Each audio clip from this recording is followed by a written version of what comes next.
I would like to introduce one of the amazing and incredible women that are in the room today. So, our Vice President of Business Operation, Nicole DEMERS.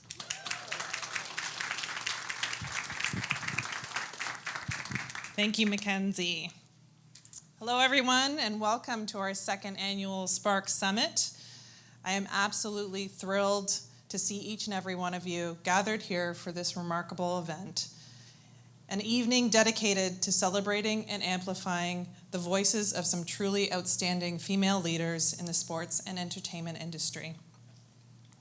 Tonight's gathering stands as a testament to the progress we've made in embracing the power of diversity and inclusion within our industry. In just a short while, we'll have the privilege of hearing from a roster of extraordinary women who have not only blazed trails, but continue to make waves in our dynamic field.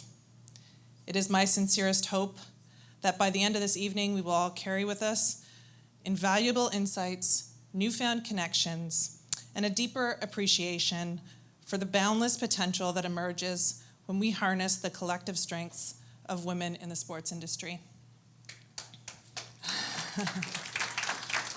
Thank you.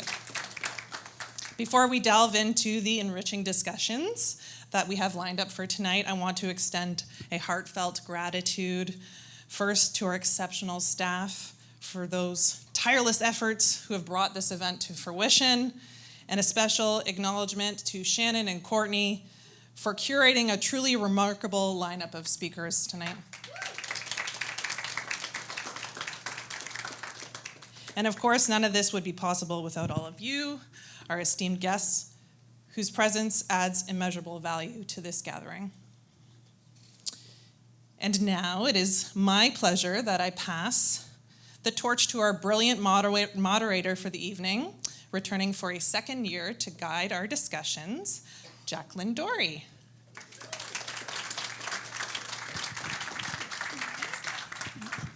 Thank you so much, Nicole. Hi, everyone. Oh, I am so excited to be here. Second annual Spark Summit. If you were here last year, welcome back. But if this is your first time, this is a pretty special night.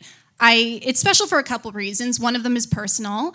About 10 years ago, I think, actually almost to the day, I was here at Tim Hortons Field as an intern for the Hamilton Tiger Cats. And that was my first foray into this crazy world that is the Canadian media sports industry.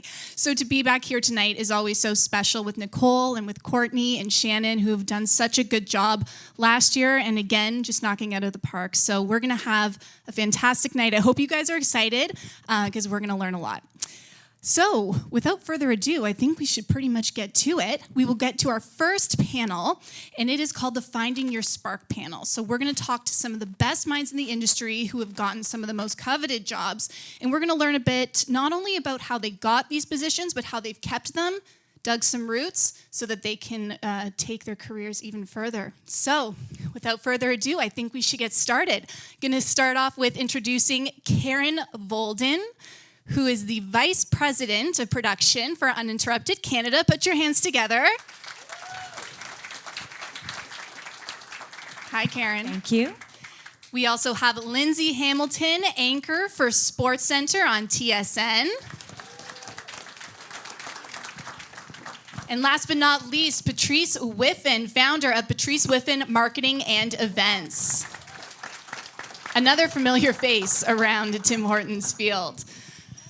Okay, so you know what? We're gonna dive in with a super easy question. I'm gonna ask each of you to tell us a little bit about your current job and what it entails in the day-to-day, kind of a Cole's Notes, just so we all have some context. So we'll start with you, Karen. Oh, man, I knew she was gonna start with me. I feel so much better behind than in front. I don't know how you do it, Lindsay, I really don't. What do I do? Gosh, I run the production department of Uninterrupted Canada and Good Karma Media. And we do branded content and we make documentaries. We're actually branching out into like other long form content series. We make content. We like to tell good stories. And so I'm sort of in charge of everything on the production side. So that means budget, hiring people. I'm involved in the storytelling.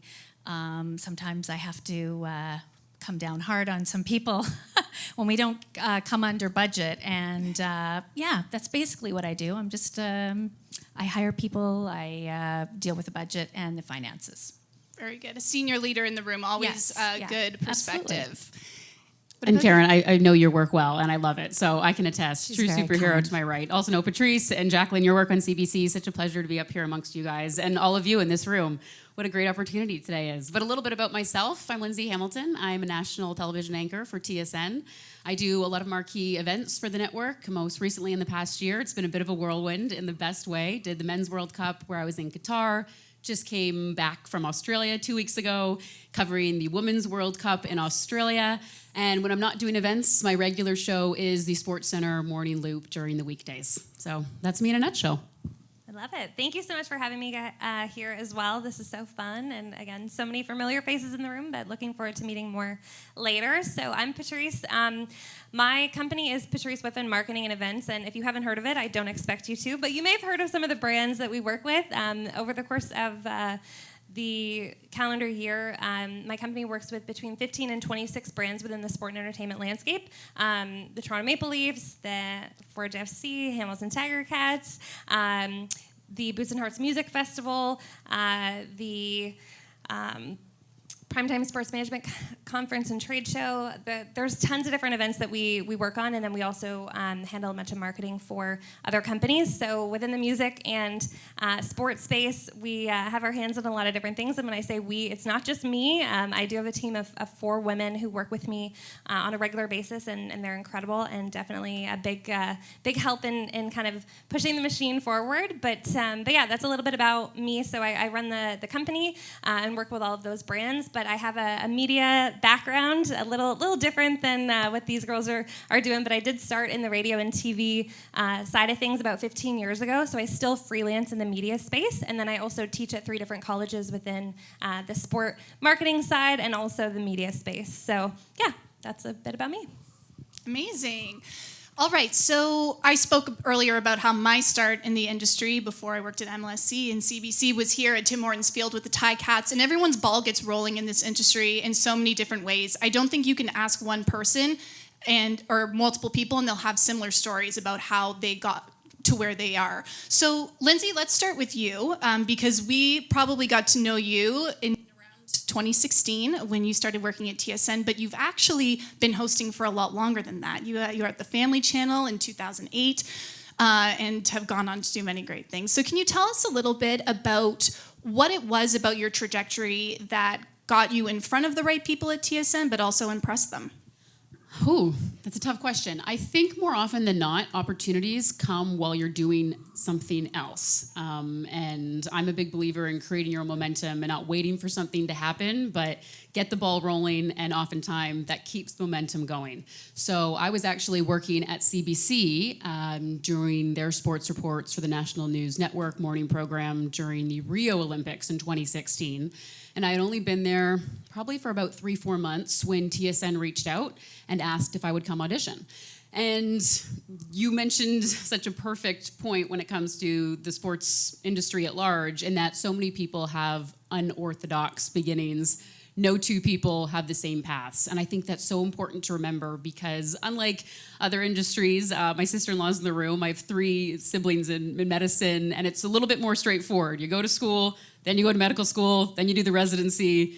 It's pretty much ABC, whereas sports broadcasting, you're kind of tap dancing all over the place, and you're jumping from thing to thing, and you're hoping, okay, I'm gonna keep putting my foot in front of the other foot, and I hope this works out, and I hope it pays off. But to your point, I've been doing theater since I was about 6 years old, and I started in national TV when I was 13 years old. So I've been doing this for a really long time, and we can probably dive into it a little bit further, but I think consistency has been a really important part of my career, in that sometimes it doesn't necessarily seem like the path you're on is providing the image that you necessarily had in your mind for years, but you keep consistently working towards the same goal and that same vision, and the opportunities, you create them and they come to you. So suffice to say, was at CBC, TSN came calling, but as you alluded to, it had started 15 years before all of that. And Karen, let's talk about being a leader. in this industry. You obviously, like I said, are at Uninterrupted, but before that, you spent some time with Hockey Night in Canada, and before that, was it TSN? Was leadership something that you always wanted? And were you consciously building towards it? And if not, how did that happen? No. Sorry, everybody. No, I just kept going in the direction of things that I just loved to do, and I kept getting more responsibility, and they kept handing me bigger jobs, bigger projects. Here, do the Olympics. Here, do this. Here, do that. And I kept rising to the occasion. And so when you do that, then people start to trust you, and then you get put in positions where you can be in charge of projects, and then eventually get promotions. But again, my journey to anywhere was extremely long, and I worked really, really hard. And I capitalized on the opportunities that were given to me. But I'd say, things like, adaptability, resilience are things that, flexibility are qualities that I possess that I think have helped me along the way. Yeah, being someone who can fix problems. Versatility. I'm very versatile. I started in technical area. So my background is a technical broadcaster. So I was with I was the girl on the crew with the guys. So that was my background. So that has led me to where I am now. So tech team, the biggest problem solvers in the world. In your opinion, after all you've seen so far, what does it take to be a good leader in 2023 in this industry? I think it takes learning a lot, a sense of humor, always. I think it takes a lot of learning and listening. I think it takes adaptability, and again, adaptability, versatility. This industry is moving so fast, the industry that I'm in, with technology, it's moving faster and faster. And I think it takes a great deal of emotional intelligence to be a leader, especially when we're all separated, we're not working in the environment with each other. We need to reach out to people, get to know them better, understand who they are, what they need, what motivates them. And it's really hard when everybody is working from home. Yeah, definitely a difficult time to kind of get people together and harness that energy. So one of the big challenges, I'm sure. Patrice, I want to talk to you as well because you're an entrepreneur.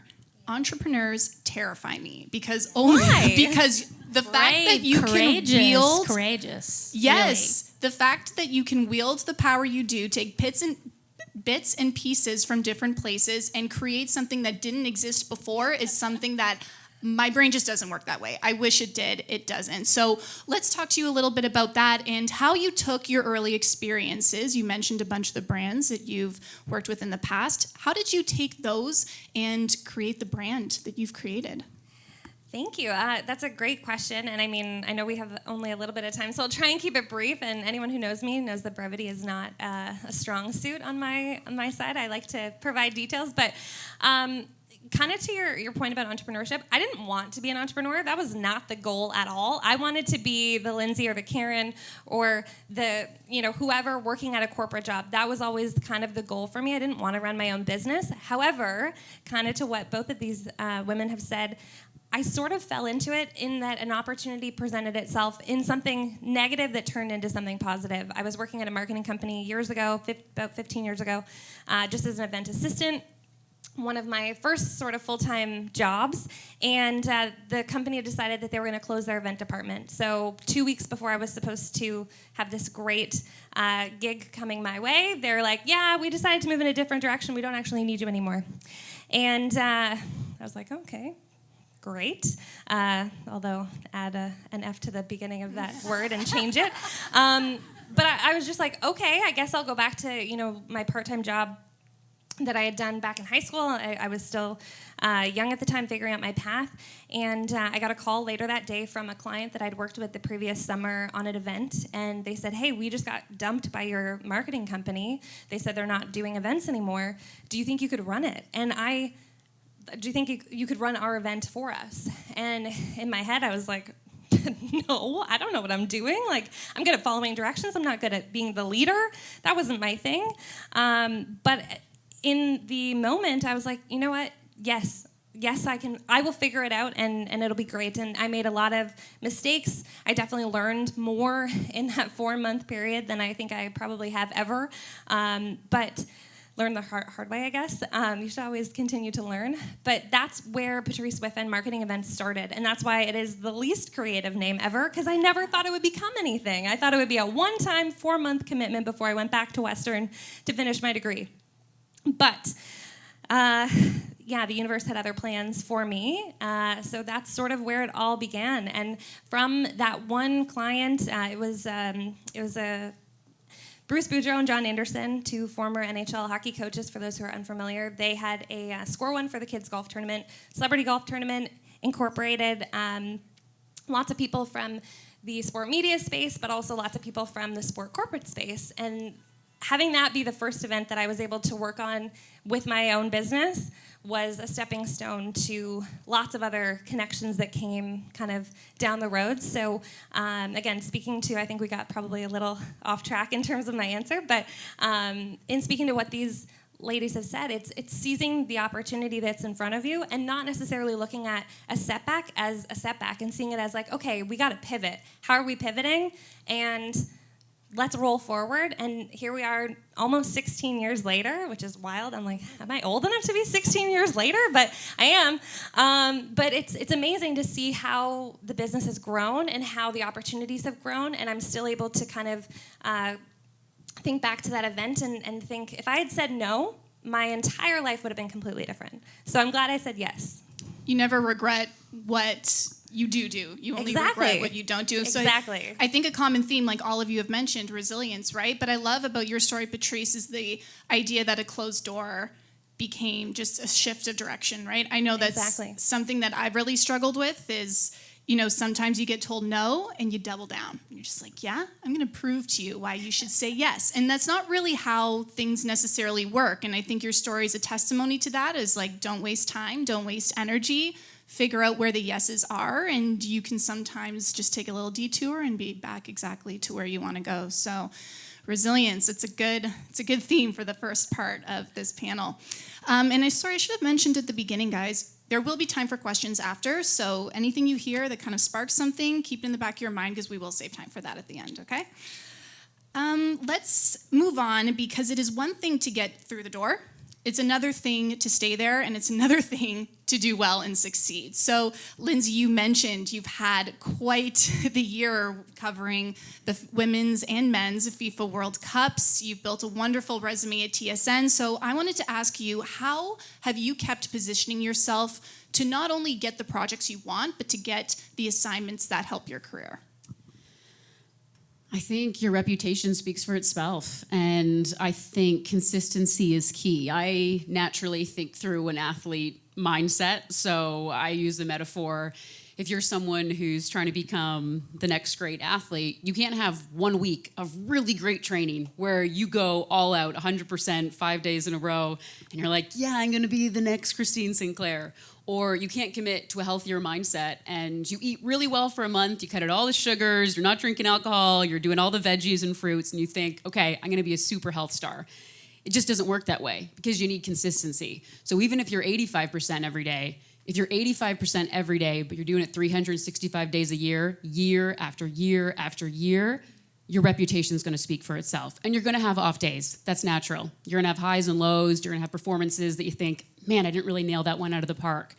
But if you're someone who your team can consistently trust, they know you're the type of person who's going to always be prepared, who takes pride in their work, who has a growth mindset, even if that's a buzzword, someone who is consistently trying to be the best version of themselves, that's going to become your reputation. And then people can have trust in you. And trust is a huge thing in any industry, but I think really in our industry, because high tides raise all ships, and you're with your teammates through thick and thin. Things are going to go wrong. Chaos is going to happen, but you want to be someone your teammates can rely on. So I think if you consistently can prove to your team members and the people who are watching that you're not someone who's just going to really dial it in for a month, this is the way you've been since you were 13, since you were in university, since you were a kid chasing those opportunities, and that's your character and that's who you are, that's the type of reputation I think you want to build.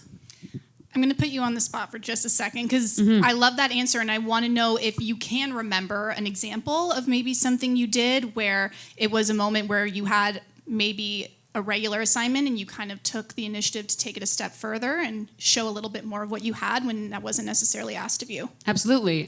So I can think of it perfectly. As I mentioned, I started in the entertainment industry. So I started when I was about 13, and my mom and dad, bless their hearts, they would drive me all around Toronto numerous days. I'm a middle child of a family of 5, so life was very busy. So the fact that they would drive me to Toronto is a huge thank you to both of them. But it was lots of no's and rejection, and then I finally got the Family Channel, worked my butt off, managed to turn that into basically a 5-6 year job with the Family Channel. But then I wanted to pivot, and I wanted to go into sports. And I remember thinking, okay, how can I start doing this? So I was creating my own opportunities. I started a radio channel. I started a TV program. I started a little bit entrepreneurial, creating these production opportunities. And I had the opportunity to audition for an MLSE job. And my hockey knowledge was there. I'd grown up playing a ton of sports. I loved sports, but it wasn't where it needed to be. And again, I had worked in national TV for 6 years, so I knew how to be a TV host, but the knowledge part of my hockey acumen wasn't quite where it needed to be at the time.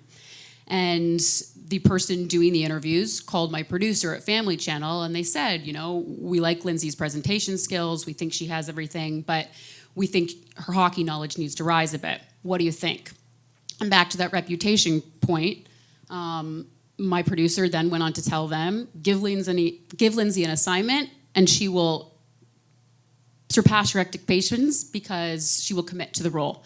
And when she told me that after, she told me that's what she said, it was a moment where I think it dawned on me that sometimes the expectation is set from someone else, and then we have to set our own expectation. And if you set it a little bit higher and you're ready to reach that, then again, your reputation will consistently speak for itself. So to your point, that was a very clear instance in my career where it was a bit of a pivot because I was really leaning from entertainment to sports, and I was taking a new chapter and I was going down a different path.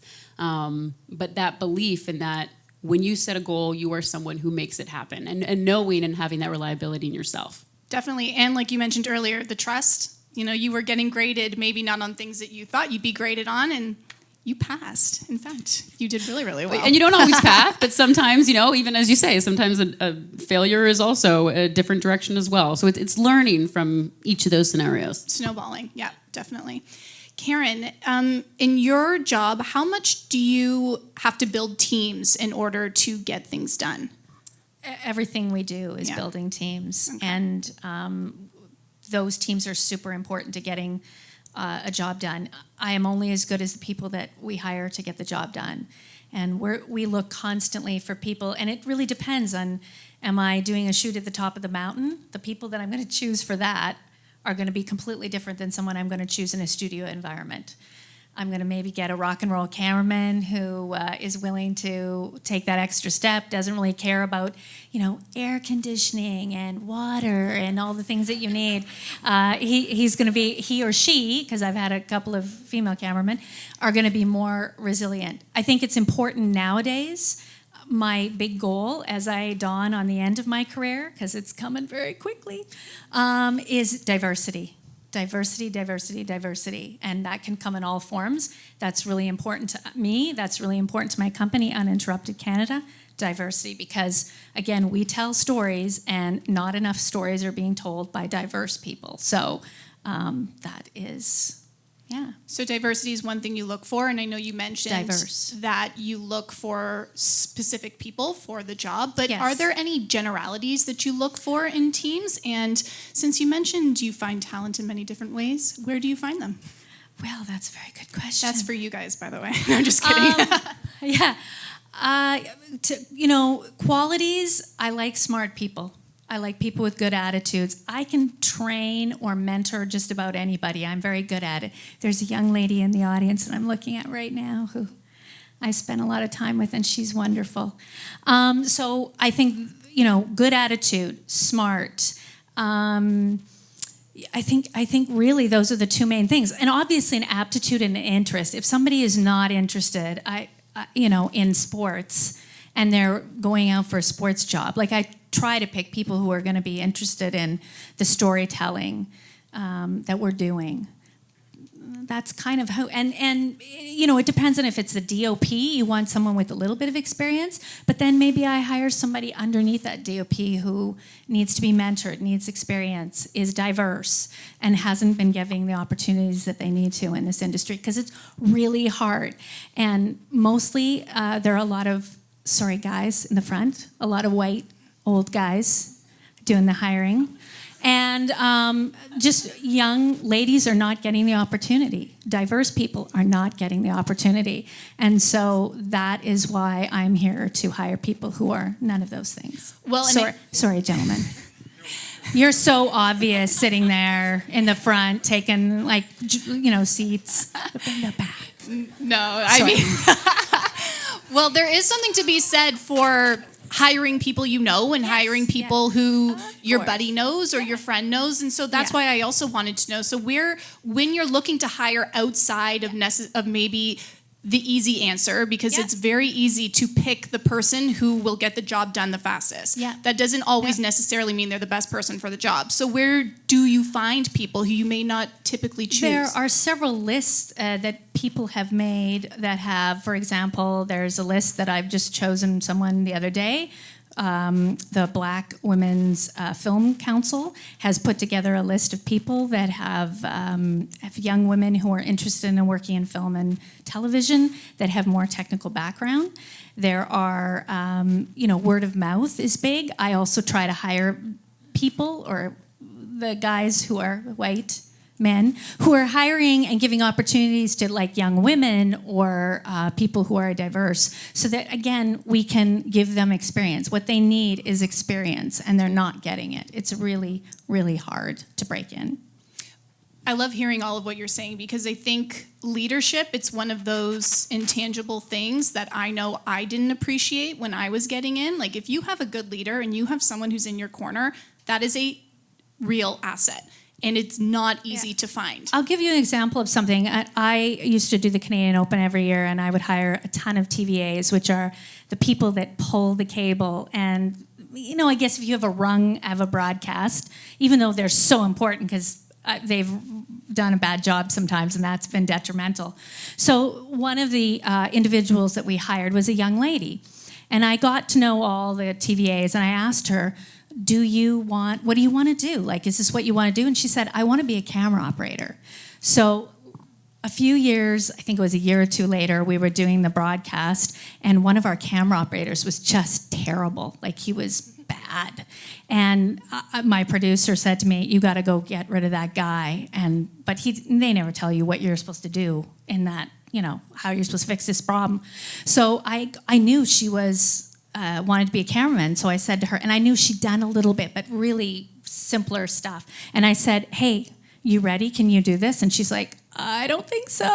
And I said, I need you to do this. I need you to step up and do this. And she did, and she's amazing. And now if you go to a Raptors game or a Blue Jay game, that young lady is one of the only sports cameramen in all of Canada. And that is why, it was just from a conversation we had, me having belief in her and her believing in herself and taking a leap of faith. That was how that happened. She's now, Elise is smiling, she's one of the best camera operators in the country. She's awesome. Anyways. Amazing. That's the story. There you go. Plant those seeds. You never know when or where they're going to come back. And to quickly build off of that for a second, I think there's something, and maybe sometimes women more so than men, in that if we don't think we're 100% ready, we might say no. 100%. So sometimes, Retweet. Sometimes you have to trust someone else telling you you're ready. Because if that senior leader or someone says, I think you're ready for this opportunity, they know what they're doing. They wouldn't, and that's, you know, you have to be comfortable as well. You don't want to feel as though you're completely drowning. But if someone you trust and have faith in and as a leader says, I think you're ready for this position, there's something there's something valuable in that as well, to understand, okay, they've been in this industry for a long time. Very long time. They know what they're doing and they know how to recognize abilities. So to step into those opportunities too. Definitely. I read an article that talked about men and women applying for jobs. Men will apply for a job if they have like 2 or 3 of the qualities. Women want all the qualities before they apply for a job. And I just thought, again, that's something to learn from. Like, just take a leap of faith, believe in yourself, and apply. All they can say is no big deal. Yeah, and there's things to learn from failure. I had a friend who was an Olympian for about 10 years, and he said, you know what? Failure is the biggest lesson, and I've been failing for a long time. And he was able to kind of pivot and take all those things and build, maybe not the career he wanted, it might have not been the gold medal, but what he has, no one else has, and there's only one way to learn it. And sometimes that's falling down and getting back up, and then now you know where to start building, right? Got to figure it out somehow. And Patrice, I wanted to ask you, because as someone who runs your own company, you're doing the day-to-day, but you're also the person, and correct me if I'm wrong, but you're also the person who's kind of stick-handling your own career development. Like, I know I've always had kind of bosses and mentors and people who are directly above me and a bit of an idea of who to ask to get to the next place. But do you have that? And if you don't have that, where do you find the energy to kind of keep that ball rolling? Because it's not easy. Good question. That's a good question. Energy, definitely. I feel like it honestly stems from passion, and I think that's maybe a predictable answer, but it is truly the answer. My career is the most important thing in my life. And I love my family, I love my friends, of course, but my passion for what I do every day, that's what gets me out of bed. That's what gets me pushing through the 24-hour work day some days, that kind of thing. So there's no one sort of above me expecting those things, although I definitely, people joke that, oh, it must be so nice to be your own boss. You could take, long lunches and take the day off. I never take lunches, and I almost never take the day off. I work almost 365 days a year. So that's what being your own boss is all about, because in fairness, I have not only one boss, but I have, in any given year, 16 to 26 different bosses that I'm responsible for, and plus my team. My team can only excel if I'm there to answer their questions, if I'm there to mentor them, if I'm there to sort of be in a position where I can help them get their job done as well. So it definitely stems back to passion. That's where that energy comes from. But I think having industry mentors is a very important thing. Even if they're not people that, people always, I think, get scared at the word mentor. They're like, I don't have a mentor. There's no one that I talk to every day, getting advice from. There are mentors that I have in the industry who I may only speak to a couple of times a year, but I know that if I have a question, or if I have a dilemma, or if I have something that I just want to pick their brain about, they're there. And a lot of them are women. I feel very fortunate to have those friendships and professional relationships, and I think that's something that everyone should strive to create, but create it in an organic way. I think there's so much pressure where it's like, find a mentor.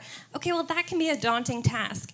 Make relationships with people, develop those organic relationships with people, and also be sort of a cheerleader for other people in your industry, because even if you are a peer, Lindsay and I work together at MLSC. I'm still there. She's on TSN. We are by no means in a similar boat as far as our careers professionally, but we're still friends. And I know that if there's something that, I had a question about, I could come to her and she would be a great resource. I have people who were working in that event marketing company. When they closed the event department, I still talk to them on a fairly regular basis, a couple times a year sort of thing, where I pick their brain on stuff. So develop those friendships, and don't feel like you have to have someone who is in your phone as mentor in brackets or something. Just create those relationships and know that if you're a cheerleader for those people and helping them succeed in their career, that they'll be able to do the same for you. And it doesn't have to be someone who's 30 years older than you. It can be someone who's maybe an age peer, even younger than you. Just create those relationships, and ultimately that's what I stem from. I love what you just said, because I think that's such an important thing to remember, specifically about mentorship, because as you say, sometimes it's not maybe the vision we had of someone who's 30, 40 years our senior who checks in every day. Right. And I think something that also maybe doesn't get talked enough about is simple things go a really long way. Like being a kind person, being someone who does what they say they will, being someone who's just genuine and checks in, not for any ulterior motive, but just because they want to see how that event did or how that event went that you were talking about for weeks. I think they're really simple things, but if they're kind of your core characteristics and the values you hold yourself to, I think those go a really long way. Yeah, and mentors can be anywhere. I think a lot of the times they're built organically, and you're kind of like, oh, I don't know if I have a mentor. And then someone asks you, and you're like, oh, well, yeah, I guess she is my mentor. I guess he is my mentor. So, sometimes they're happening right now, and you may not even notice until one day you do. And they're great people to have in your corner. So we only have 5 more minutes before I'll open it up to the floor, maybe even less than. So I'll put in 1 or 2 more questions. I mentioned intangibles earlier because I think when it comes to building a career, we all know you have to work hard. We all know you need to be in the right place at the right time. There's a little bit of luck to it. We all know that you need to continue learning and be open and go the extra mile. But there's a lot of other things that come to with having not only success, but with keeping a job that are a little more nuanced, I should say. So my question to you guys is that if there was one nuance or intangible that can help someone's career, what would it be? And Karen, we can start with you. Oh my God, can I pass? Lindsay, It's do a you have hard a good one. I don't know if it's I got something, but you feel free to. I can start. You can start. You go ahead. Start. I'll think about that. Oh man, I got a few, so I'll try to maybe narrow it down to 3. I think one that's really important, and it maybe sounds a little cliche because you've heard it, but finding your why, and that can mean different things to a lot of people. But I think it's going back and really understanding who are you as a person, like what matters to you. And it doesn't have to be the same for everyone. We probably all have different whys and we work for a different reason, but just again, kind of really checking in with yourself and understanding what are the characteristics I pride about myself and what kind of person do I want to be? Because that will shine in whatever role you go into, in whatever industry you go into. And I think the pride you have in the type of person you are, that's going to shine in any role. This is good. This is good stuff. Karen's like, what she said. what she said, for sure. And then just a quick note back about consistency. And I think that really matters because, again, you're going to be in different industries. You're going to do different things in your life. But if you have something consistently that you're working towards every day, you can't catch up if you do 3-4 years. Anyone who does investing knows like this is the whole concept of interest, right? You can throw in $100,000 when you're 70, but you're never going to catch up with the person who started investing the $100 when they're 15. Like you can't catch up. So if you do a little bit every day and you just keep those whys and you keep that focus, that's going to really make a difference in the long run. Patrice? I would echo a lot of Lindsay's sentiments, definitely. Going back to the find your why, I think that's a super important thing. Social media is an incredible space, but it can be a scary space and can be a daunting space, and it can also be a, my life is cooler than your life kind of thing. Never buy into that. Everyone's Instagram is a highlight reel of their life. No one's posting the meltdown. I mean, some people do. A lot of people don't. I don't. You'll never see mine on there. But no. Keep in mind when you're focusing on your career, regardless of what it is, do it for you. Do something that you care about. If you care about something that isn't Insta cool, who cares? Do it because that is where you're going to be successful. And I think when I was younger, I bought into this idea that I needed to do the coolest stuff all the time for other people. And I think my career is really cool to me. I'm sure there's lots of people that are like, no, that's maybe not something I'm as into. But everything that I do in today's life is something that I care a lot about.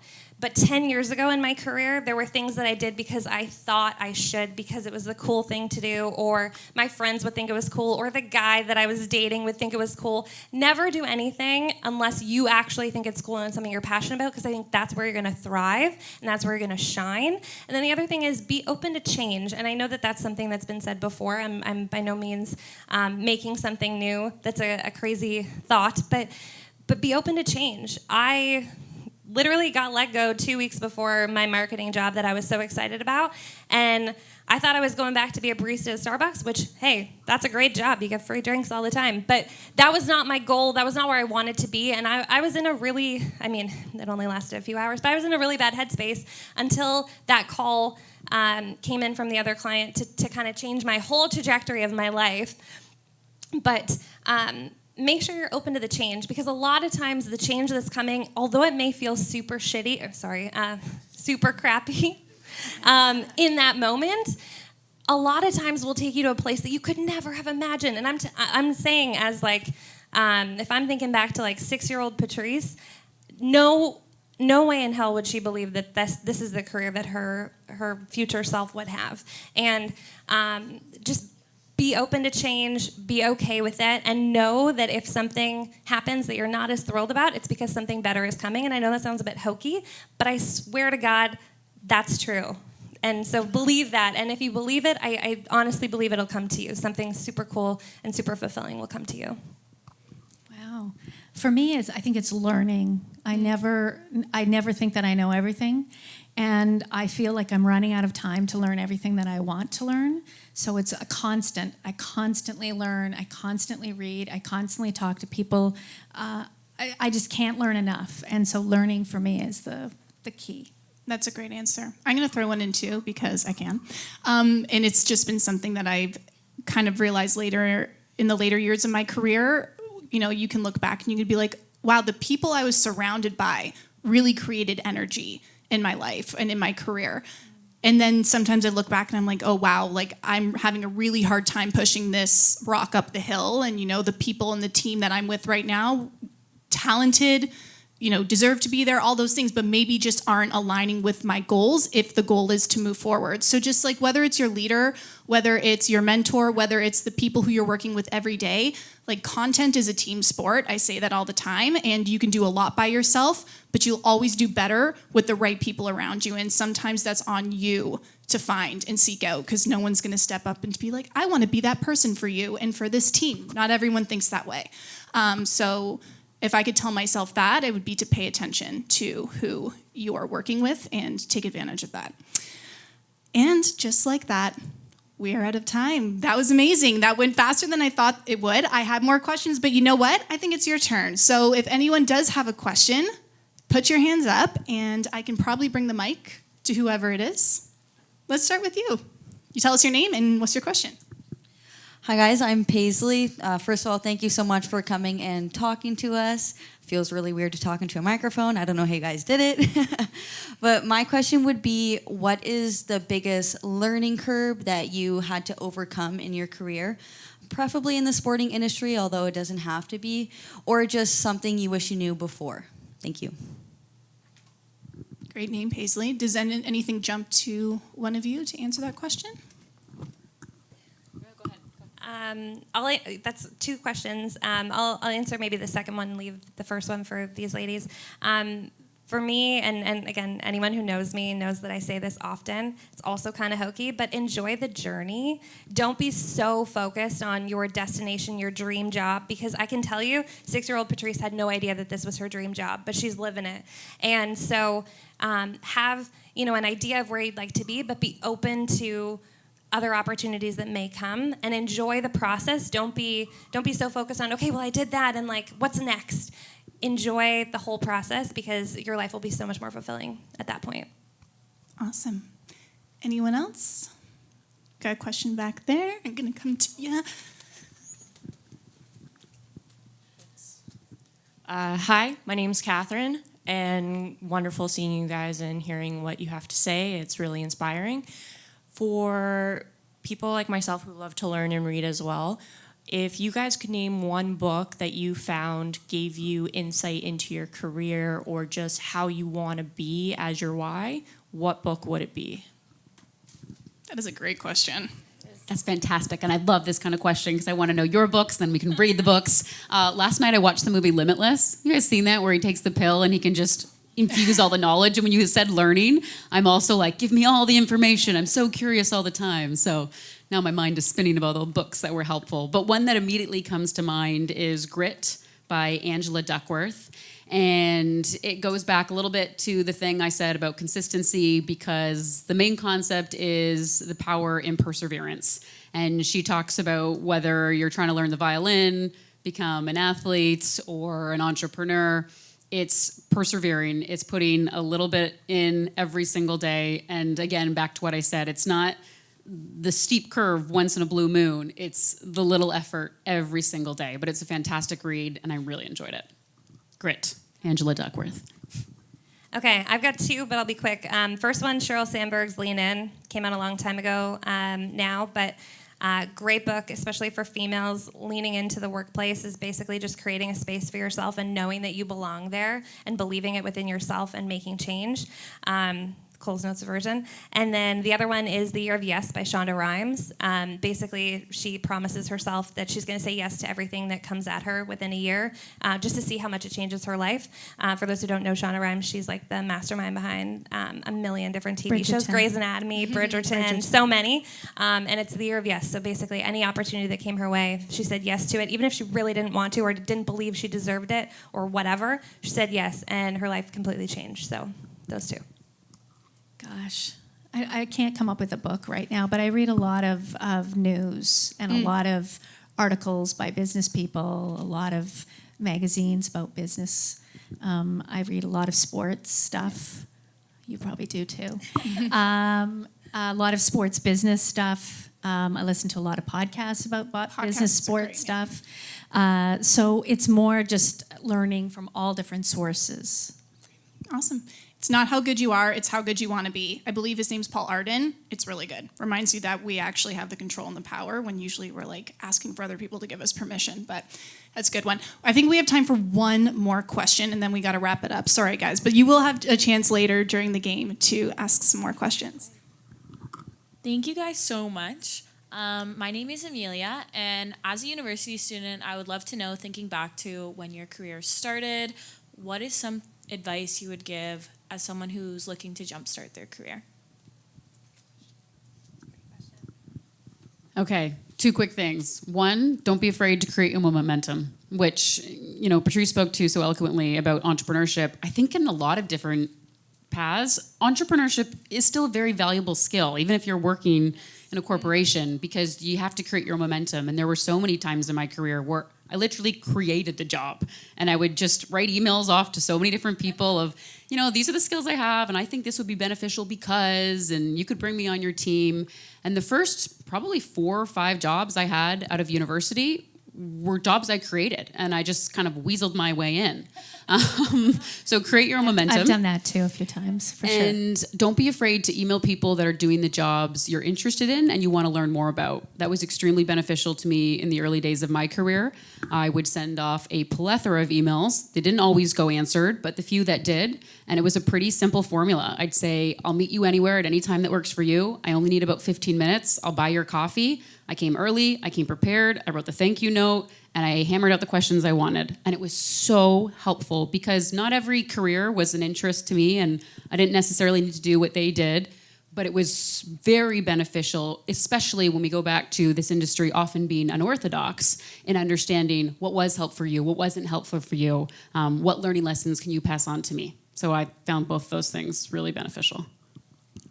Definitely everything that Lindsay said, write that down, bookmark it, whatever. Amazing. Come back to it. All of those things I did in my career. The other thing I would say is get as involved as you can in your local community, wherever you're going to school. Even if it's not something you're super interested in, I can assure you that covering Western volleyball was not my favorite thing ever. I didn't play volleyball. I don't really care about the sport that much. That was not one of my things. But there was an opportunity to cover Western volleyball. So I learned everything there was to know about volleyball and got a job on camera in London, where I went to school, covering it and interviewing players between games and getting experience that allowed me to parlay it into a sport that I cared a lot more about. So don't be afraid to go into something that isn't like necessarily your end goal, but it could be a really great learning opportunity. That's so important because just going toward your goal, like it might not be exactly what you want to do, but if you keep, because I stumbled around. These young ladies are so impressive that they knew. I had no clue for the longest time. Oh, they were stumbling. We all stumbled. Don't worry. I have kids. My trajectory is pretty crazy. But one thing I did do is I kept going towards what I love to do and surrounding myself in areas of things that I wanted to do, and with people that were doing what I wanted to do. And I kept going, even if what I was doing now wasn't exactly what I wanted to end up doing. That's so important. You never know who you're going to meet along the way, who's going to give you the little And nudge. I changed my mind a bunch too, so.